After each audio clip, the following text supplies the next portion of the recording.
I mean, truthfully, of the 55-60% of companies that are out there using CRMs, I think the number is less than 20% of that 55-60% is actually using the CRM to its full capacity. But that's also so often the barrier to scaling too, is that you have these companies that are doing well because they have really excellent team members.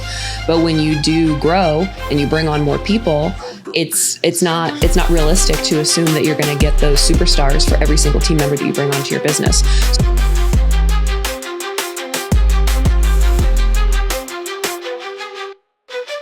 All right, is this motherfucker shooting? Good. Yeah, so, hey, you guys went and saw Welcome to Buffalo. You saw Niagara Falls today? Yeah. I did, yeah. What was that? It was great, yeah. We'll have to do the boat sometime. What's it called? The Maiden of the Mist? The Maid of the Mist. The Maid of the Mist, sorry. Maid of the Mist. I wanted to wear a poncho, but nobody else. Yeah, was on board we with didn't that. go anywhere near actual mist, so we didn't. They have the get a Cave of the poncho. Winds there, too. Like, you're behind the falls, and you just... Oh, wow, that would have been Should have done that. I've never done it. Why didn't you give us the tour? Is the question. Well, because I was busy catering to all my clients that are just printing money. So They are. Printing They're all money. printing money. Yep. You must be printing money. I'm poor, so I'm what you call working poor. Welcome back to another episode of the Mission Control Podcast. I'm your host, Mike Stearns with Ascend Digital Agency. Shout out to the team at Roofer for help making this happen. If you need instant roof quotes, clean and pristine proposals, help with CRM, or just talk to great people, hit Roofer up. There's a link down in the description. Click it. Tell them I sent you. You'll be happy I did.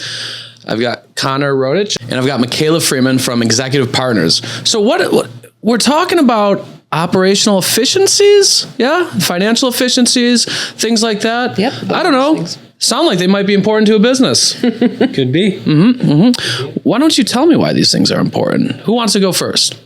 Kayla, you want to go first? Yeah, I can go first. Okay. I mean, we work with our clients to focus on the operational and financial efficiencies to help our clients grow in a sustainable and healthy and consistent way. So in a way that is planned and a way that can continue so that they don't make any major errors that will lead to any major issues in the process. So we work with the operational efficiencies, and we'll make a big focus on the CRM.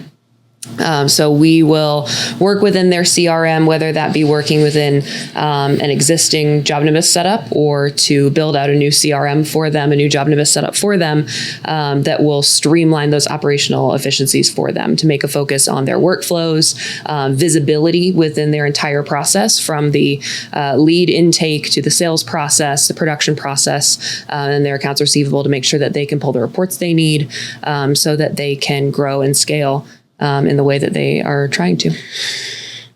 Yeah. So and just for the record, we are huge proponents of JobNibus. We found to be the system that allows you to be able to do about everything that you're looking to do as a roofing company. Of course, there's always opportunity for improvement when it comes to tech, but we're pretty married to that. We used to work with about any business and any CRM, and now we're pretty narrowly focused on companies that are doing more than $6 million in annual revenue and up from there, and companies that are interested in kind of getting everything all under one roof in terms of all of the tech stack and the things they're trying to accomplish. And so most of those businesses by that point, the reason we say $5 or $6 million in revenue is not because we're focused on top line. It's really more about the profitability, but it's more just because of the bones of what you have around you. You've got some, key players in your business. You have more organization to your departments most of the time by that point, because you kind of have to by that point in order to be able to sustain a business in this industry. And then at that point, we kind of go into, all right, what are the biggest pain areas? Most companies are either really good at sales or really good at production. Rarely are they good at both. So we kind of usually have to support them and those, get them streamlined with their internal processes and make sure that stuff's doing what it should be doing. And then the whole idea of the CRM and us using JobNibus as the kind of the centerpiece is that's what everything revolves around. And it's a boring topic to a lot of people, but the reality is that there's only I think it's the number somewhere in the neighborhood of 55 to 60% of companies at this current point in time, of course, registered contractors, and I'm sure there's plenty of companies that we don't know details and data about, but only 55 to 60% are actually using a CRM. So there's still a lot of companies, almost half the market. It's wild. Yeah, it's wild. It's crazy. So to keep track of it all on paper or spreadsheets or whatever they're doing, right? So, but what you find is that through our experience and what Mikaela and I have done with different companies in the past is you try to work the system and help them out with what they're currently using, and then try to kind of work around what they're used to and what's familiar. But then we end up always coming to this place of like, we got to have this spreadsheet for this, or we got to go find a way to pull this report or get this data, right? So that's the pacifier.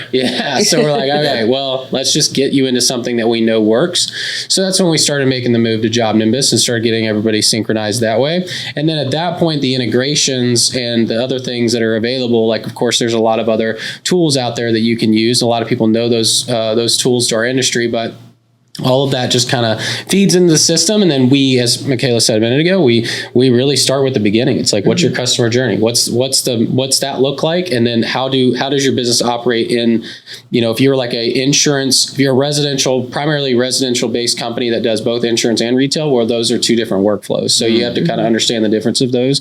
Right. And then same with like, if you're incorporating a commercial piece or a new con piece or whatever it is. So it really starts at the very beginning, and then, we can get into that more as far as how we build it. But, a huge point of emphasis on automations and making sure that we automate the business, but not, making it so automated that it's redundant or it serves little purpose to the internal perspective, like for our internal communication. We're very much like, hey, this is what we're going to do. And then we kind of revisit it and audit it and figure out like what makes sense to keep, what makes sense to get rid of. So it's all kind of like an ever moving target. And then it kind of grows as your business grows, right? Because all of those things are ever moving. So that's like in a nutshell. And then we can obviously get into the financial pieces, but that's kind of the focus on ops. So yeah, I love what you said about the workflows, especially because I don't optimize CRMs, but I talk with people about them, right? Because if we're trying to procure leads through Google or any other marketing channel, we're inevitably going to talk about how many jobs you closed out of the leads that we brought you. Yep.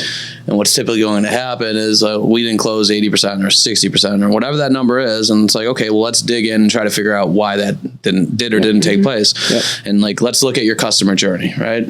Let's look at your follow-up and things like that. And it's like, okay, there's lead, there's, contract sent, there's contract signed, there's build, start, build, complete. It's like, I feel like there's quite a few pieces missing here. I feel like there's a lot of things happening in between. Correct, sir. Yep. Yeah. And the thing about it, and again, I'm not an expert at this stuff, but if we have like an optimized customer journey, that now allows us to differentiate different points of that journey and make things happen automatically when those things take place. Yep. Weird. Right?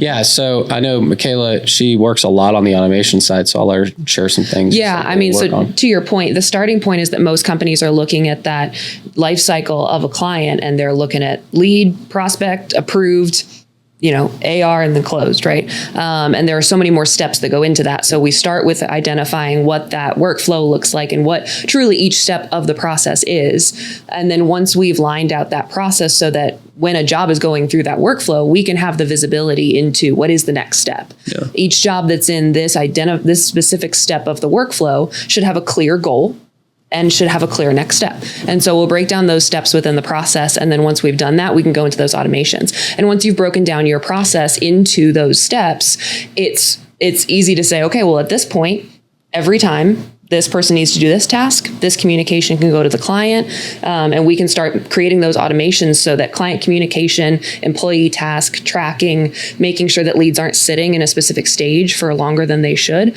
can all be automated to the point where you can have that tracked, and the communication internally and with your clients can be improved.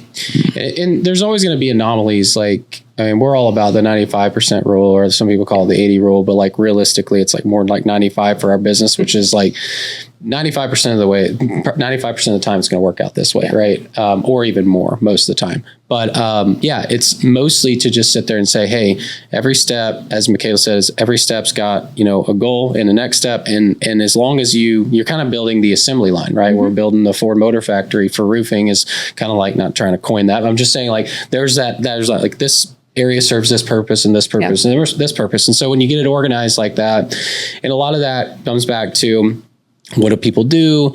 Roles and responsibilities. That's a lot of stuff that gets missed too in the process. Is like, we get a lot of big companies. They're like, oh yeah, Sally does this and John does this. And they do, but they still don't really understand where those lines cross, or where those lines are, where like that baton gets crossed, passed over, you know what I mean? And so we have to kind of sort through that as well and make sure that that stuff's cleaned up, because, we want it to be an assembly line. And again, it's not going to be perfect every single time, because there are, anomalies and things that happen. But overall, hey, if we can systemize 95% of the business in terms of that customer journey and what it should look like every time, then we do that, right? And then the financials incorporate into that in terms of how to invoice and how to handle all of your accounting, so that you can get proper data and not overstate your accounts receivable or understate your accounts receivable, overstate or understate your accounts payable, because all that stuff ties into like, what is the current health of my business, which we'll talk about. So yeah, I like that. So in my decade-ish of experience of working with contractors, specifically roofers, one thing that I notice is people get a new CRM, they're super excited, they pay for it, they implement it. And the biggest attributable factor to it not succeeding is adoption. And I guess I would make the argument that the more segmented that we make that customer journey and make things have to move from one stage to the next, to the next, to the next, increases the likelihood that it becomes a heavier lift for people to adopt within the organization, and less likely that they're going to do it. So is there a scenario where you can over-optimize that journey? Absolutely. Yeah, that's a great question, dude. Finish your question if you had That's one. it. Is that it? Yeah, no, absolutely. And that's one of the things that we're really, really careful about is like, we don't want to over optimize or overdo things. We want it has to be a balance, right? That's super important that people are cognizant of that, because you've got people in the industry, and I'm not going to name any names, but you got folks out there that are kind of trying to, AI it all or do it, all these different things and get really super fancy with everything. And they just do sometimes too much. Right. And then it becomes a situation where like, you have to remember at the end of the day, these are tradesmen, most of them. Like a lot of times they came from sales or they came from the actual roofing background themselves, but still they're not tech guys or they're not tech gals. They don't really, that's not their jam. They just want to be able to get it from point A to point Z and as quickly and as profitably as possible, or at least that should be the goal. So yeah, you could definitely overkill it. And that's one of the things that we try to do. Like whenever we are in our audit phase, after we get done with our build out, we're really very particular about like, all right, what are some of the things that we are seeing as redundancy or the areas that we have like sales guys in there that are messing around, too many tasks being assigned, too much automation where it kind of clusters things, right? Yeah. Because the thought process is like, I want it to look like this, but then there's always live testing, which you have to do, right? And so once you get in a position, once you live test it all, and then you kind of go through audit process and refinement at that point, that's where we really start to weed all that excess out. But yeah, man, we and I was going to say on your point of adoption, that is, and I would say that most people say they're adopted. Most are not. Like they're truly not. They're not really implemented and refined around their implementation. I really have yet to see one that's like fully optimized with what they're doing. That's why, of course, those are our clients that we work with. So maybe the ones that are out there, but most people, and I've worked with some sharp guys. We were just in the office with, Eric, and super great business out there. But like, even for a company like them, they're very optimized in terms of their internal side of things, but they don't have that built around their tech. So they're going through that transition right now. And it's just, it's a lot of moving parts, and there's a lot of things you do have to get right.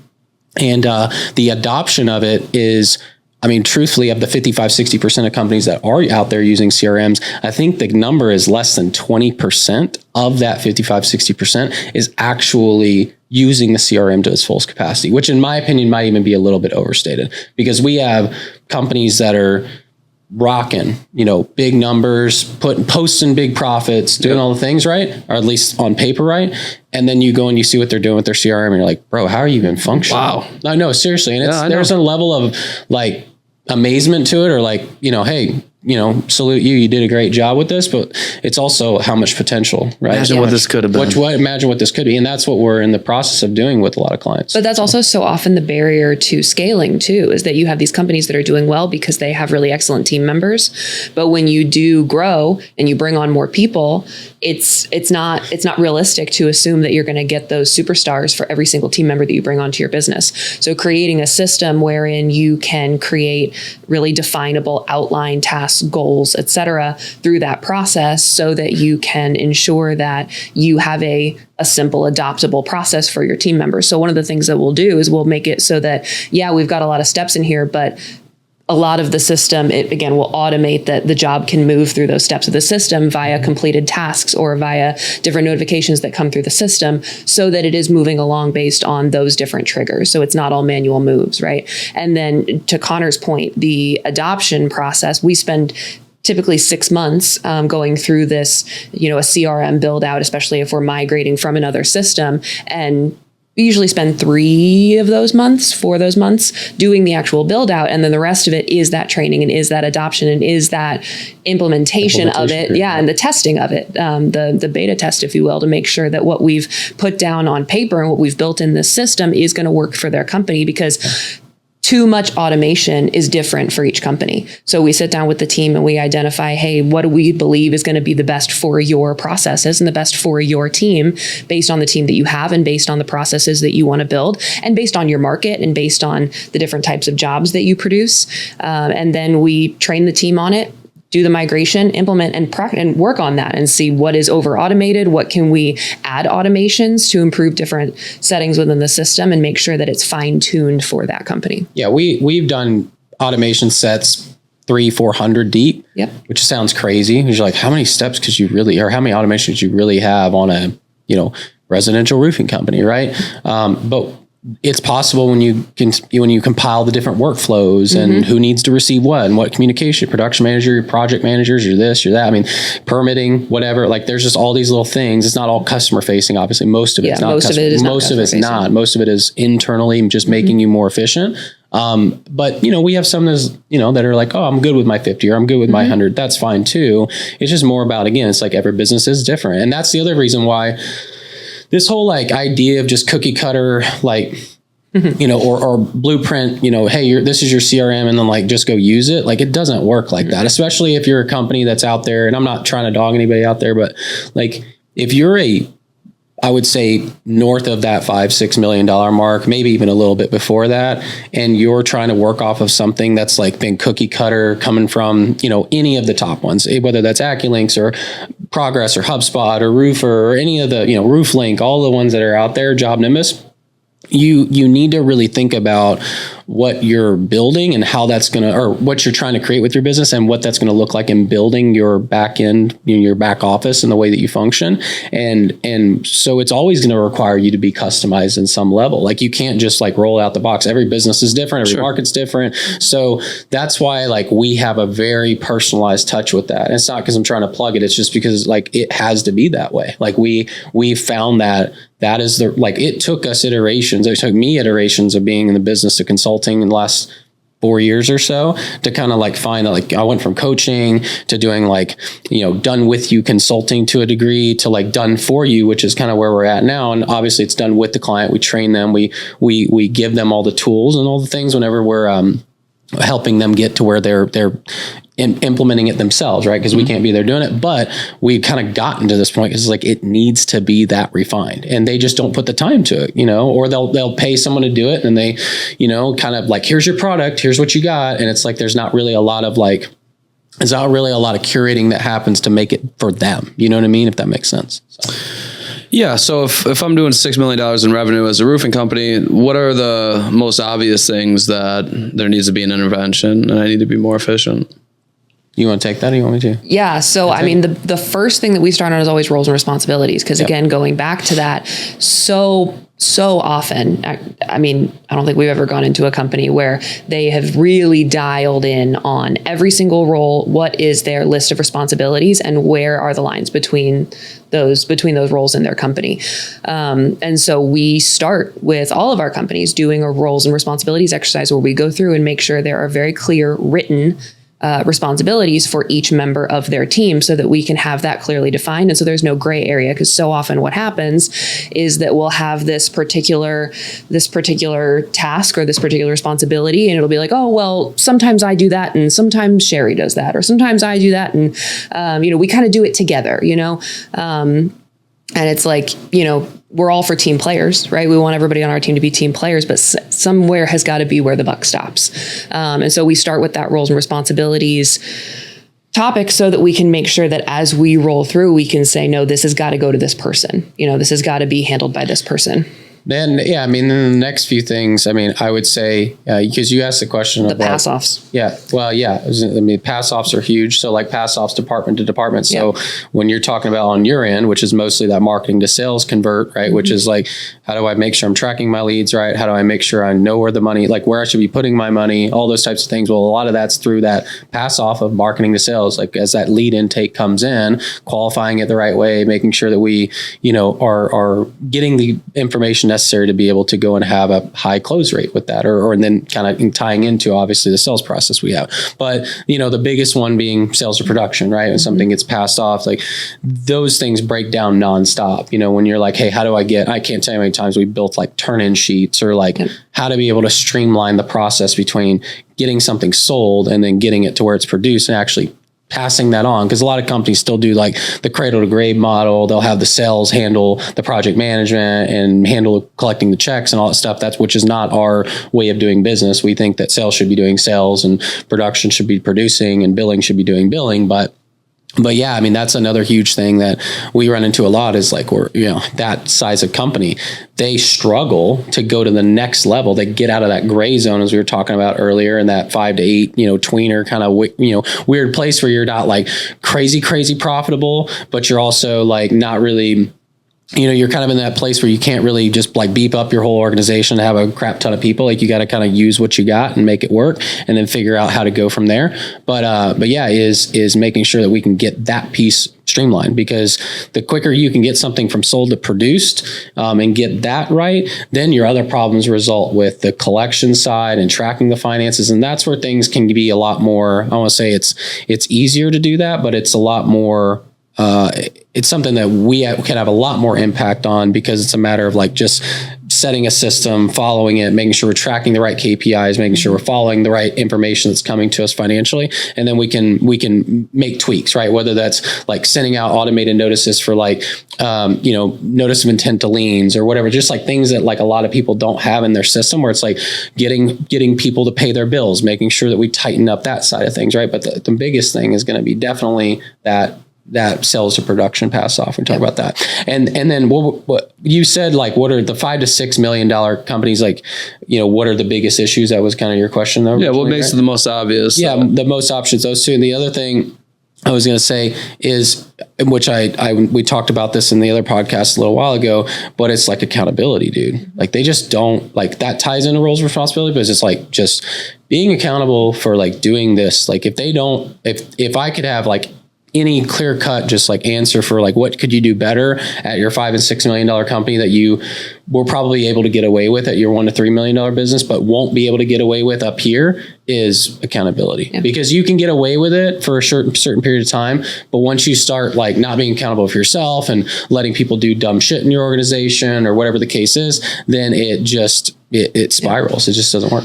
Yeah, I would say like once you get past like 8 to 10 million, especially, what I've noticed is that you could have the same percentage of frequency of problems taking place, like the same percentage of the time, but they become disproportionately more impactful and make your business far more of a clusterfuck, relatively speaking. Yes. Yep. Because you're adding people, there's more disconnects. Those small issues cause much bigger waves, yep. Right? And are more far reaching than they would be at 4 million, right? When it's you and an administrative assistant. Absolutely. And you're going through that, like what you just said is absolutely true. You can't scale up. Like there's always going to be problems, but you can't have the same amount of problems you have at 1 to 3 and do it at 10 to 9, you know, 6 to 9 or 6 to 10 or whatever, and have the same percentage wise, what you just said, because here should be the same, but more volume, right? Like we should be keeping this to be relatively the amount of issues we have or botched jobs or whatever the case is. Like you're right. It should not be like proportionally growing at the same rate that we're growing in revenue,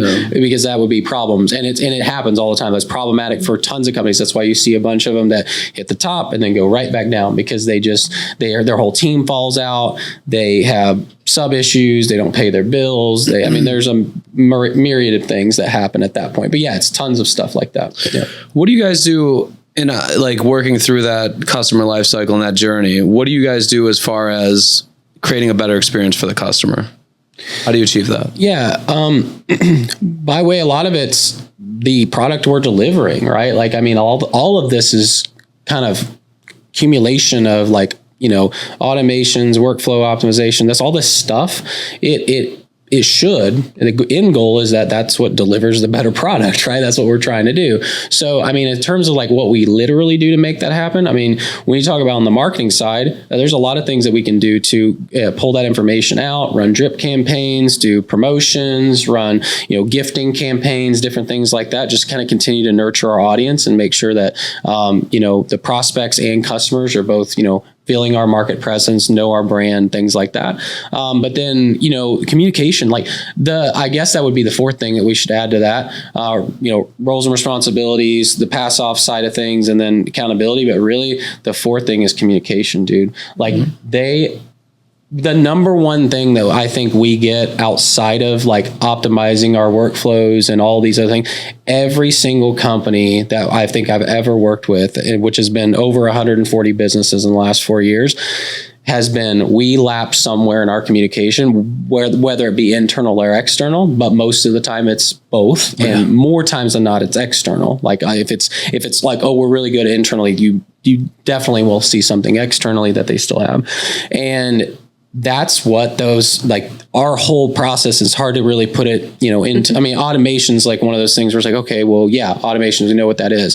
But we're talking about things hitting at the right time, being done the right way. You got your primary workflows, you got sub workflows. I mean, you in the insurance business, you can have, appraisal processes and handling with PAs and supplementing and all sorts of different things that happen. And all of those little things that just when you're talking about it on a micro scale is got little things every single time that needs to either be communicated or internally all the time, but even externally where we're hey, Mr. and Mrs. Smith, this is the update on the file, right? And that's what a lot of people, when we work with them, they're we just really lack in that. We just find that Mr. and Mrs. Smith would like to know more whenever we are in the process of working with them, right? And so that's a huge focus for us. We don't want to obviously bug them, but to another, interesting stat, not interesting, but something that I think it needs to be heard is that email doesn't cut it.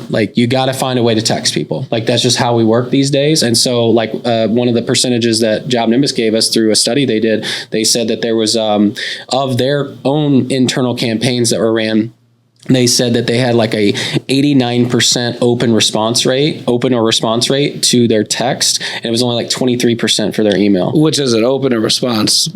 Big difference between the Well, I'm saying between the fact that open and response is what I'm saying. Okay. So on the text, and then but the email was only 23%. So in terms of open, so what I'm getting at with that is people are 4 times more likely to see. Yes, and most people are still using when we say automation, a lot of the systems that are available out there, CRM wise, they'll only let you do little bit here and there, and a lot of it is email and stuff like that. So that's one of the huge things that you should try to consider, even if you're not using one of the mainstream CRMs that allows you to do that. But just the ability to be able to text, communicate, keep things up to date, know what's going on, and there's a lot that goes into that. Again, it's hard to really get super granular because I don't want to make this conversation super boring, because you can really get into the weeds. But all of our customer files, we have very specific job fields. We know exactly what we're tracking for each of those customers, and we pull those job fields on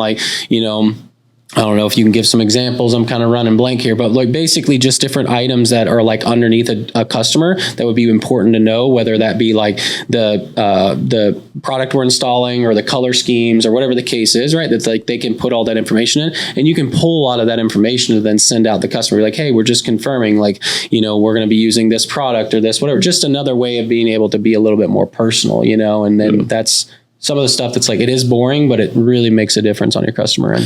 Yeah, that makes a lot of sense. So I'm going to play devil's advocate here. I'm a super skeptical roofing contractor that does $6 million. Yeah. And the reason I'm skeptical is because I've got brokenhearted syndrome. I've signed with 3 people, and I've had 4 different CRMs in the last 6 years, and everybody told me they had this pitch and it was great. And then, here we are. So what would make working with you different? I know I'm taking all the spotlight here. Mikaela, I mean, I would like to respond to that, but I want to let her go first because I know I'm going to have a lot more direct response. So go ahead.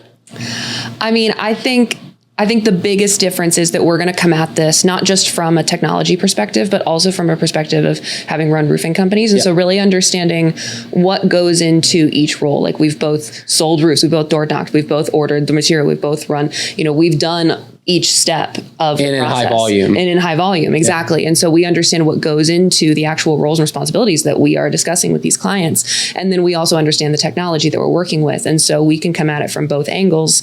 And then the time frame that we are working with our clients is the second part. So we understand both sides of what we're doing here with the client. And then the time frame that we're working with them, we can really work through, problem solve in their process, not just slap a system down and like hope it works, but we're going to walk through your process and identify what are the gaps, what are the problems, problem solve that with them and put that into the system specific to the issues that they're facing. And then we are going to train, implement and refine along with them.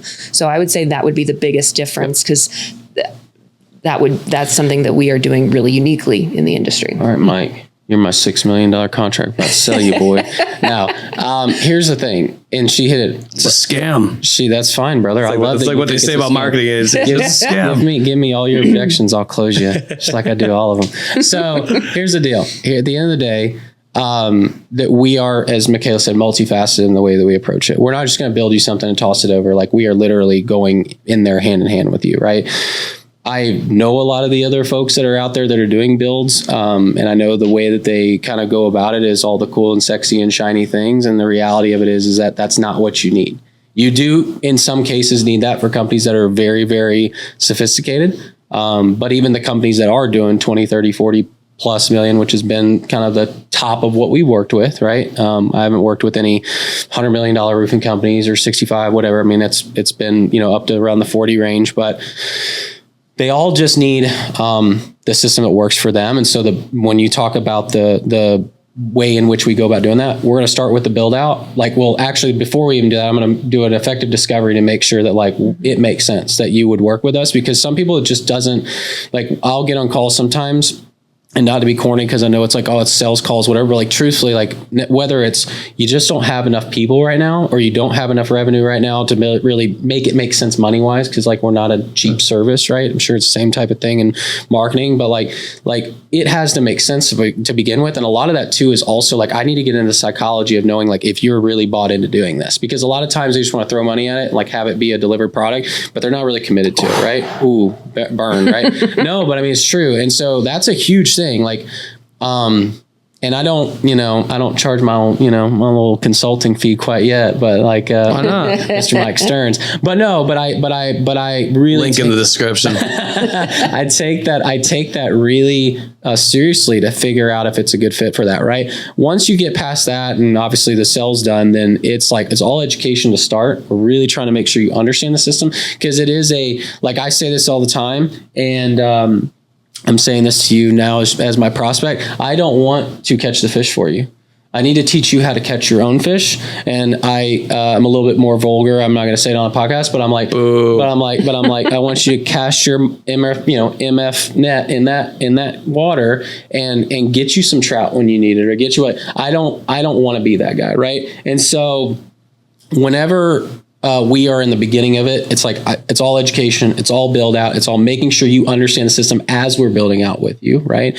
Once that is done, and Mikaela, mentioned this already, then it's a migration period, a training period rather, before we even talk about migrating you from your system and making sure, like a lot of people, that's one of the biggest issues, more than even the build outs or making it work for them, is like it's a rush project, or it's something that's like, oh, we got to go. And then they execute it. Well, and then you're like, okay, I'm going to get all this information from your old system to your new system, and then I got to get you on the new system running.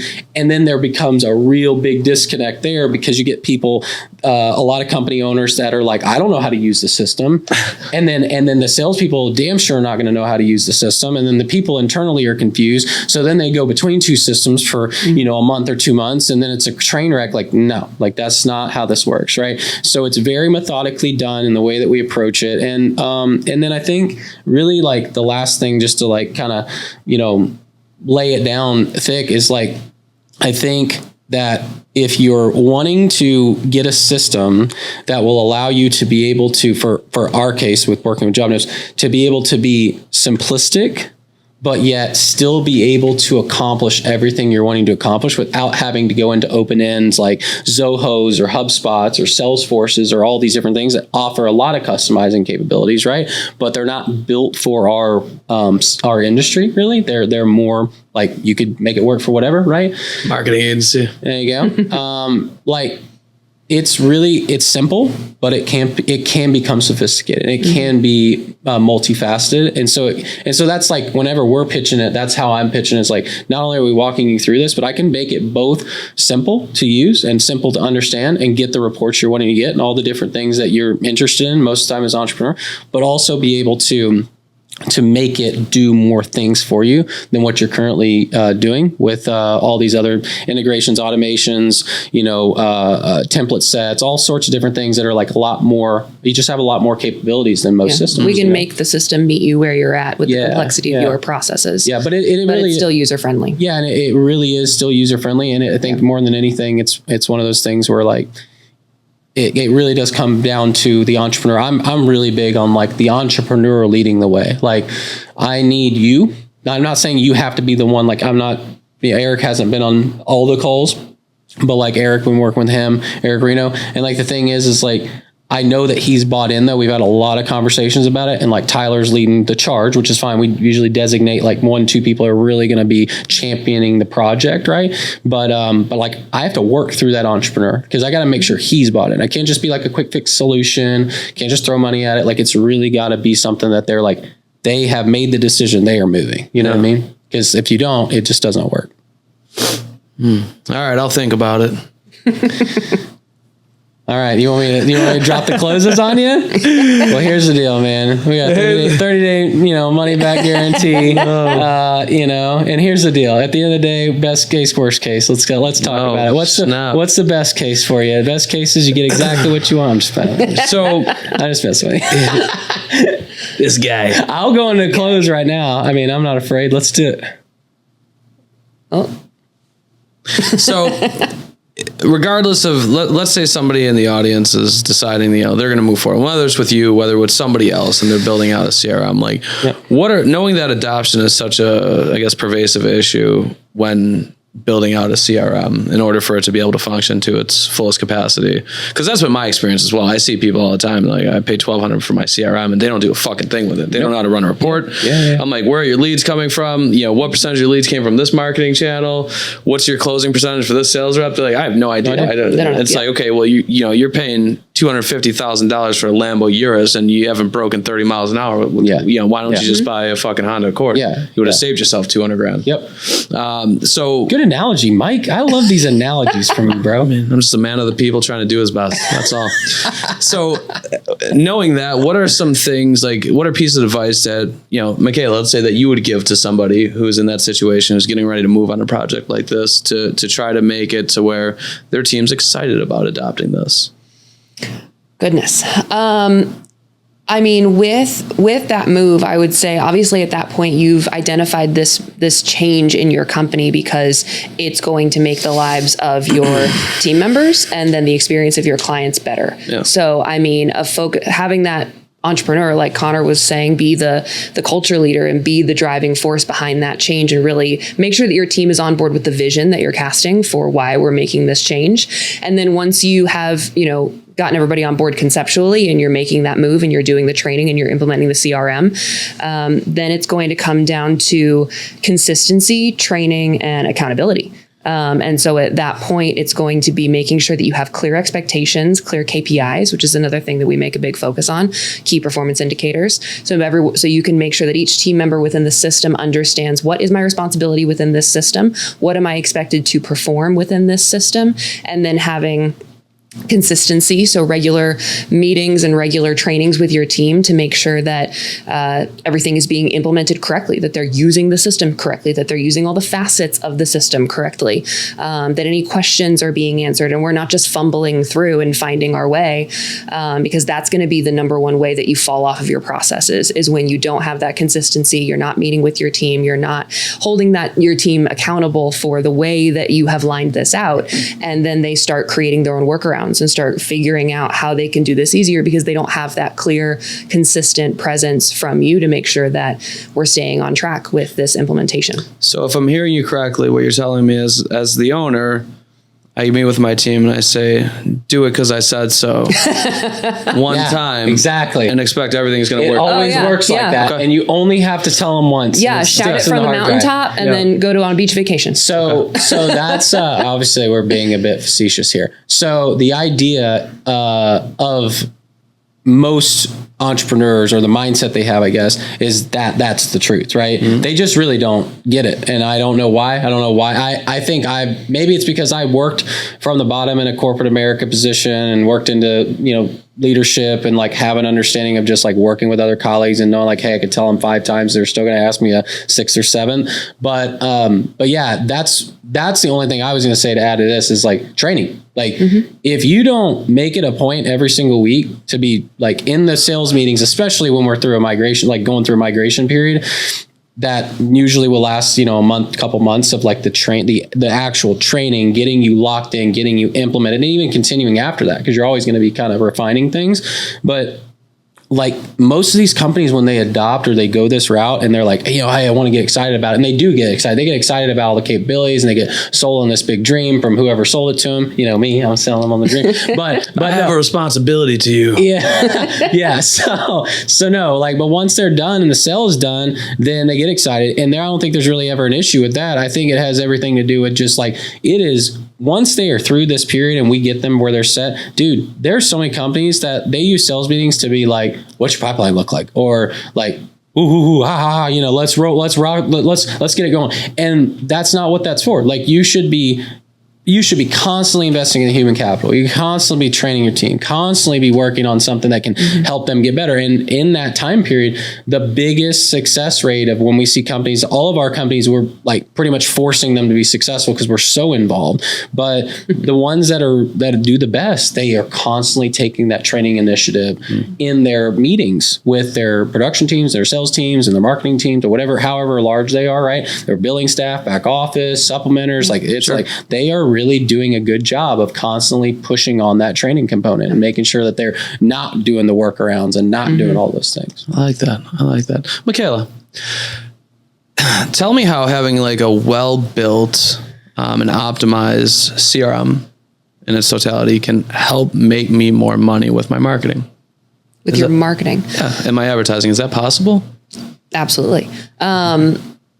So from the standpoint of the CRM, as you are using that CRM, you're collecting data within your CRM about your clients. So if you have your CRM, Connor mentioned the job fields within Job Nimbus. So we can build out specific job fields that as we're working with our clients, we can collect the data from our clients about the different demographics and the different types of clients that we're working with, what they liked and didn't like, high priority clients, things like that, and pull those reports so that we can better target those clients, create better drip campaigns for those clients, and get better results out of our marketing campaigns. But the lead sourcing piece, what you said, and I know she was going to probably get to that, but just the lead sourcing piece, like, thanks for letting her get there. Okay, go ahead, get there. No, it's fine. That was going to be my next point. But the lead source piece, I was just going to say, because that's like obviously the biggest piece. Like most of them, so she's going into like next level, but I think we're talking like let's not go even next level. Let's just stay service level. Like most companies don't even track their lead sources. Mm-hmm. Yeah. And you know that. So like most. Sure they do. How'd you hear about us?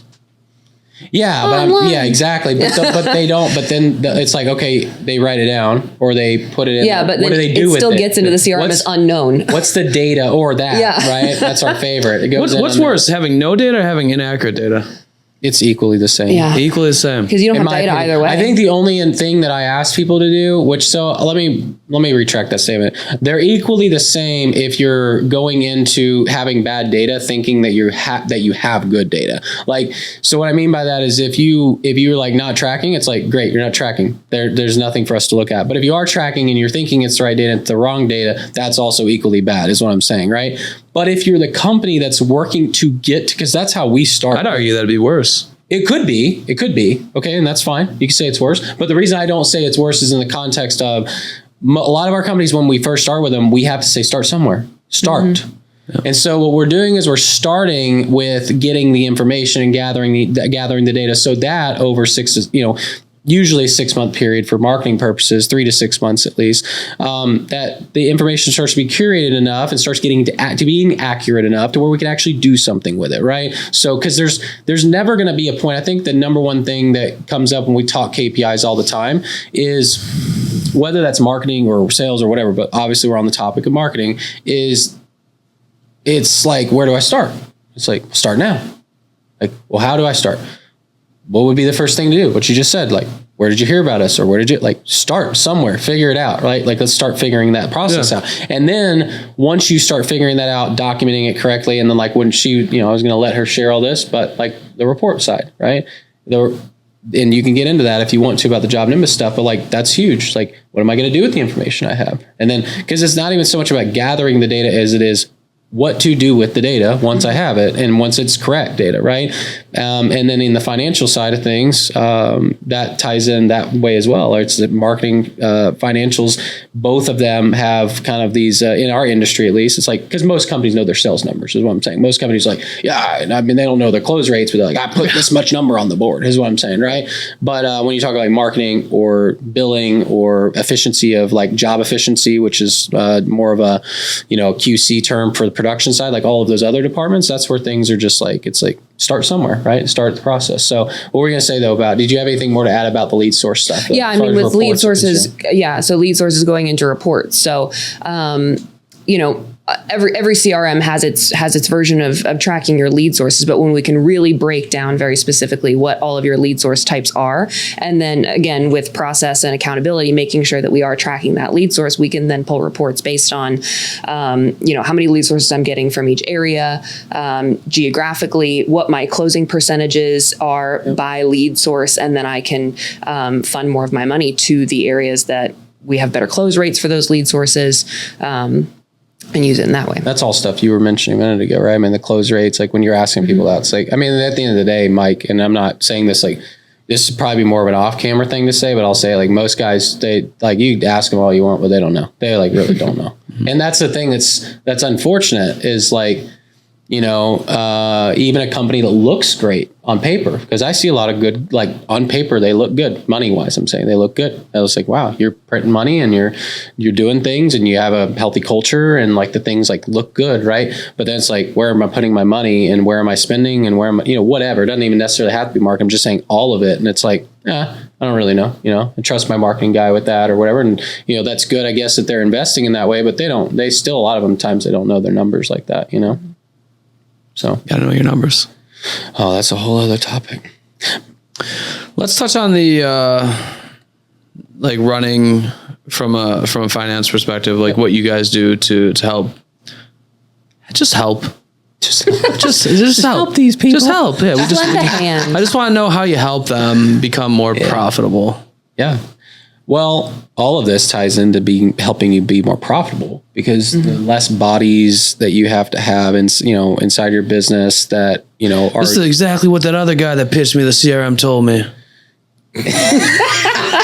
Man, we can go into it. I'm down. Let's go. So no, I mean, because anything that can reduce friction in a process is going to help you make more profits and reduce your overhead and all those things. Right? Make your people working for you happier. Exactly. So, I mean, like all of this stuff we've talked about ties into that. I think whenever you're talking about how to, how do we go about making them maybe know their numbers better to where we can know where we're at any given moment? Like we kind of coined the term of POC, projected operating capital. And so if I said, hey, if your business settled today with all of the accounts receivable and accounts payable and cash on hand and deposit liabilities and all these different things, where would your business be? And all 140 clients have said, I don't know. Like plus, I'm saying all of them, I don't know. Well, that's something you should know because if you don't know, which is not an easy thing to accomplish, by the way, like accrual accounting in our business is not easy. So like, I'll be the first to go on the record and say accrual accounting's not easy, but if you can get to that place and have it be accurate, because that's where you say, I'll argue it's worse. It is absolutely worse when you're talking about it in that context and you think you're right. Yeah. You pull it out of the CRM, you're like, oh, I got $5 million in accounts receivable.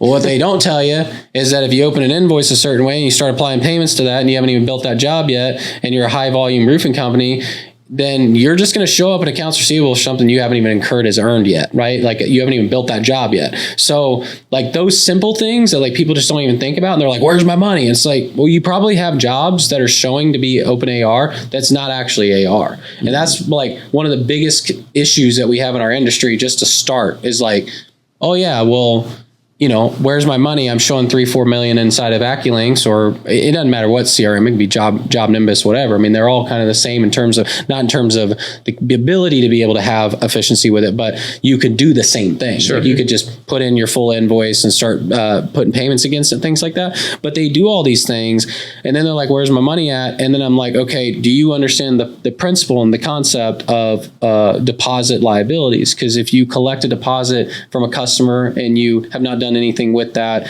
that's not technically, like you haven't incurred any costs on that. And even if you incur costs on that, technically speaking, then we'd be talking about like progress accounting, which we're not going to get into. But like if you were to like say, just keep it like simple, like simple, stupid type of process, it would be until you have completed that roof, that money is not yours, or until you have incurred the work on that job, that is not yours, right? So I shouldn't have bought that $150,000 truck. So what they do, and most companies, we find this, they'll it's just because I think, especially when you get to a certain point, you know, there's $500,000 to $1 million in the bank and you're just rolling through it. A lot of times it's like, well, I know I'm not losing money, but I don't necessarily know where I'm at, right? And then the companies that are in a position where they're not that financially viable yet, they have more of a cash in, cash out presence where they're like, oh, I want to make sure I don't spend more than I make, which is a good principle to follow in terms of the cash they bring in, but they don't know where they are technically, you know what I mean, in the process. So when you're talking about all that stuff, like, man, the way that we make it, I guess, better, more streamlined, all that, is it all ties into this whole conversation, because the CRM is where we will lay the foundation and make sure that the sync is done correctly between their QuickBooks software or whatever they're using. And whenever we're doing that, we're making sure that everything is done in a particular form and fashion to where they can get all that information out of their CRM, and it should also talk to their QuickBooks or their other accounting software. So that way they can like kind of have like an auditing source, right? So that way they can pull an accounts receivable report out of their CRM and then also look at their AR aging report out of QuickBooks. And if it's not, or another book, I keep saying QuickBooks, most people use QuickBooks, but if it's not the same, and this is showing more AR and this than the CRM showing more AR than the books, then like we got to figure that out. Why is that the case? So that's the part that like. So again, do you set like triggers when there's a certain disparity between those two numbers where it can alert you? Like, yeah, you need to fucking look at this. Or is it like manual pull? Yeah, no, so you have reports that you're looking at. Most of the time when the company has the ability to be able to do that, I mean, we're looking at receiving reports minimum on a weekly basis. So like we don't let it go long without an audit is what I'm getting at, right? The triggering and all that different stuff. I mean, you can kind of play with some things. You could definitely do payment automations. You can do different things, which we do. Like if it's like, hey, I've got one person that's handling all my invoicing, then like setting up billing and payment automations where it like lets them know that a bill is, or a payment's hit the system. So that way they can run the invoice. And there's a way in which you do that. I'm not going to bore the audience, but like a way in which you create a deposit invoice, or you create a progress invoice, or you create the final invoice and apply those other payments to that final invoice. And that way we have an actual correct accounts receivable, right? But then on the flip side of that, you know, one of the things that I don't know how it always gets missed, but it's like, you know, oh yeah, we know what we owe our vendor, we know what we owe our subs, but then like somehow in some way they forget the fact that they have a commission out there. And I'm like, I mean, we got a company right now that's got $700,000 on draws because he's a big company and he owes $1 million in commissions, right? Well, $1 million is a lot of accounts payable. If you don't have that on your books, that could significantly change things, right? But that gets missed all the time. It's like, oh, I paid all my stuff, but I don't know why I'm not making money. Or I'm talking more to the company that, you know, they're tracking month to month cash in, cash out metrics. They want to see the bank account go up, not the ones that are, you know, they're established, they're very financially viable. I'm talking about the ones that are trying to grow in that world more so than anything. And they're less, I would say, less financially viable. Those businesses are a lot of times going to us or have gone to us in the past. We don't work with many of those anymore, but they're like, why am why am I losing money? And it's like, because this is all incorrect. And then we have to figure out, what are the things that we can isolate, right? Which again, is like, how much cash do you have on hand? I've talked through this a few times in different podcasts. So people have heard this. I'm sorry. We're like, cash on hand. It's like, that's a pretty simple one. Like, but what are we considering as cash on hand? What is operating cash to your business? Is that the other money market account you got having $500,000 sitting over here? Is this an investment account that we pull to be our own bank first? Like, I don't know. It's up to you. What do you consider to be operating cash? So we start there. And then it's like, okay, how much of this operating cash is deposit income, right? So if I have $100,000 of operating cash and 50,000, just making obviously simple numbers here, 50,000 of that is deposit cash. Of the 100, I'm saying, then really $50,000 of that's not yours, right? Now you can run, which we do with this projected operating capital equation, but it's like, well, yeah, but if I know my aggregate gross profit margin is 33%, then I can kind of calculate the fact that $50,000, I'm going to probably earn 25% of that, or whatever the case is, or 33% of that, whatever the gross profit margin is, right? But like, that's the start. And then AR and AP, it's like, can't overstate it, can't understate it on either side, because if you do, then it's wrong. And so we got to figure out how to make it work for them, which again, that's what kind of led us to the whole getting into one CRM, because we're like trying to figure out literally like 8 different kinds of CRMs and how to get all the same information for it. It's kind of like, why don't we just do it in one, and like we know how to get it and know how to like be efficiently able to get it. And so that's what kind of made that all happen. But I mean, we've worked in everything, and it's possible to get the information, but boy, if you don't know what you're doing. No, I'm serious. If you don't know what you're doing, accounting wise, like accounting is one of those things that I tried it too. Like when I started, I was like, hey, I'm going to fumble around QuickBooks and figure it out. You don't fumble around and figure it out. Like that's just not something, like when you're considering trying to build a legitimate business. Now, if you want to just be like $1 million to $3 million business, knock yourself out. Like your tax liability, worst case scenario is probably a couple $100,000 a year. You're not going to get in any trouble, right? But if you're really trying to like maximize your tax strategies, you're trying to like get your, like know where your money is at all times. Like it's not an entrepreneur. Most entrepreneurs, unless they like have a finance background and understand bookkeeping, like that's not the thing to play with. Like you should get a bookkeeper, not necessarily just plug in for us. I'm saying like you should get a bookkeeper that particularly hopefully is like understanding of the industry, right? And then like make sure your shit, like you understand those key metrics. Cause if you don't, it's going to be tough, man. Especially when things start going the opposite direction. Like whenever, you go into winter, or you just have some of those seasonalities of business. Like it's not always going to be just that. And like stock market goes up and down. So does your business, It sure does, doesn't it? Is that, I mean, I think that like the detail of it is just too much to get into, but like that's the start, so. No, that makes a lot of sense. I would agree, especially with, don't play with accounting. I would just hire somebody who's very good at that. And business is accounting. I think so many people I think it's important to understand accounting. And honestly, one of the things I heard from a mentor a long time ago was like, a lot of times the capability of an entrepreneur in terms of their upside capability is, determined on the fact of them understanding accounting, like truly understanding accounting. That's not the case for everybody, but that's one of the things that made me challenged to learn accounting early on, was that like business is accounting. So if you want to know your business, you must have your accounting in order. Like if you truly want to know where you're at. And if you are a visionary leader that's like, I don't care, it's not something I look at, or I don't want to know the intricate details, that's fine. But I've met some pretty high level people. Any of them that are like really have that next level to them, they understand the importance of numbers, and they understand the importance of that accounting that is happening inside their business, even if they don't do it. I'm not saying you should do it, even if you understand. I'm not saying you do it actively. You should have someone do that for you. But what I'm saying is like, most high level entrepreneurs that like, especially in this business, I'm saying like guys that I meet that I'm like, oh, you got the $100 million mindset, or you have that ceiling. They all understand numbers, they get it. So love that. Dude, thanks for coming out today. You guys have been absolutely great. But let me ask you something. If somebody at home is listening and they're like, this sounds great and I want to do it, how do they get the process started? You want me to take that? I've been doing all the talk time, so. You want me to do this one? Yeah. Okay. So Mike, I would love to be able to work with you, man. If you want to get more optimized with your operations, your finance, you get all of it. I'd love that, Connor. Yeah. To work with us, it's really simple. You reach out to exec.partners. That's the website, no.com, just exec.partners.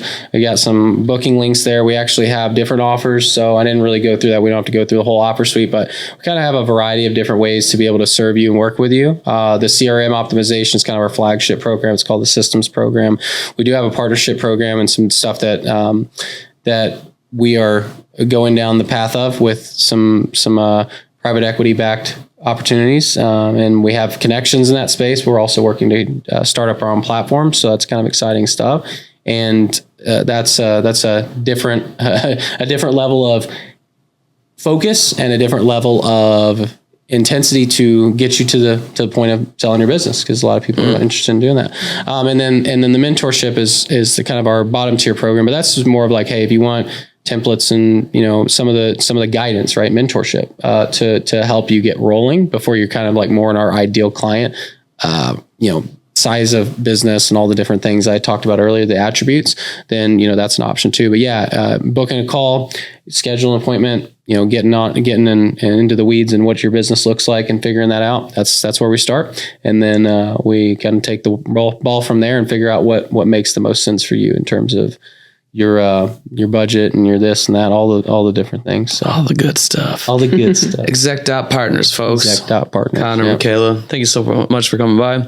Thank you. Thank you to Roofer. Thanks to everybody. I'm just super grateful today. So look forward to talking to y'all again soon, man. Appreciate it, brother. Thanks for having us. Thanks. Yeah. All right. 5, 4, 3, 2, 1, 0.